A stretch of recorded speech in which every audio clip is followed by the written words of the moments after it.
Bismillahirrahmanirrahim. Assalamualaikum warahmatullahi wabarakatuh. Jadi kali ini kita akan membahas tentang analisa jurnal artikel.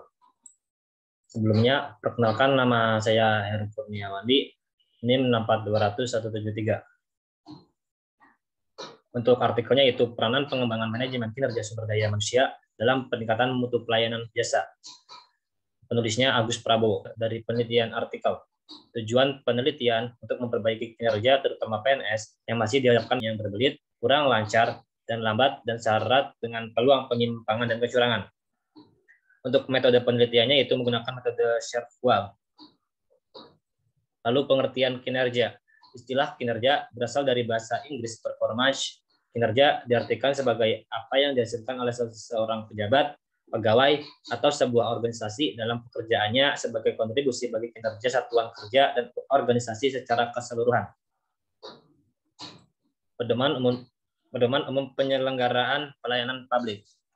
Itu keputusan Menpan nomor 63/M.Pan/7/2003 tentang pedoman umum penyelenggaraan pelayanan publik, menggantikan keputusan Menpan nomor 81 tahun 1993 tentang pedoman tata laksana pelayanan umum, dengan maksud untuk lebih memperjelas dan menyesuaikan dengan tuntutan dan praktek penyelenggaraan pelayanan publik saat ini agar terwujud kualitas pelayanan publik yang lebih baik.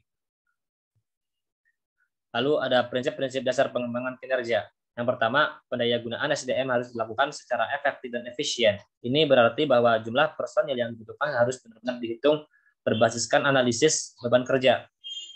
Yang kedua, rekrutmen dan seleksi pegawai, penugasan, promosi, demosi, dan pemberhentian sepenuhnya dilakukan melalui kompetisi terbuka atau transparan yang didasarkan pada kualifikasi kompetensi yang mencakup yaitu pengetahuan, keterampilan, pengalaman, sikap, minat, motivasi, dan sebagainya. Yang ketiga, gaji yang berimbang atau equal pay harus diberikan kepada pekerjaan yang mempunyai bobot nilai yang sama. Lalu yang keempat ada ganjaran berupa insentif yang layak harus diberikan bagi kinerja atau unjuk kerja yang istimewa. Yang kelima, perubahan budaya organisasi yang dapat merubah nilai individu dan organisasi. Hal ini memerlukan komitmen dan dukungan pimpinan. Yang keenam, sistem manajemen SDM harus dirubah atau diperbaiki ada pada tiap tahap dalam manajemen SDM. Lalu indikator untuk mengidentifikasi kinerja pegawai. Yang pertama, ada kepatuhan terhadap segala aturan yang telah ditetapkan dalam perusahaan. Yang kedua, dapat melaksanakan tugas tanpa kesalahan dengan tingkat kesalahan yang paling rendah. Dan yang ketiga, ada ketetapan dalam menjalankan tugasnya.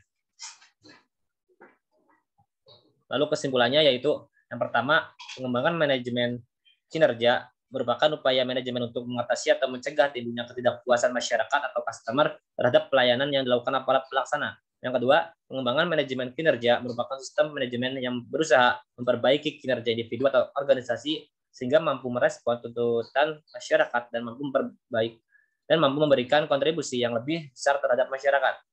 Yang ketiga, pengembangan manajemen kinerja SDM akan menyusun kerangka kerja yang dapat menjamin akuntabilitas organisasi melalui perbaikan mutu, pelayanan yang berkesinambungan, menciptakan lingkungan yang mendukung, dan menjamin diterapkannya standar pelayanan yang optimum. Lalu yang keempat, strategi mencapai target kinerja memerlukan tata pengaturan dalam pelayanan, proses perubahan yang dilakukan bersifat evolusional, bukan revolusi.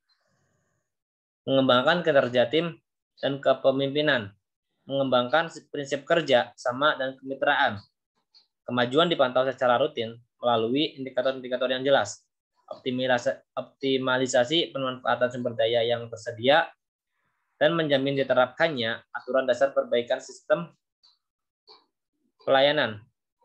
Menjaga hubungan dengan customer, penetapan standar profesi kerja tim.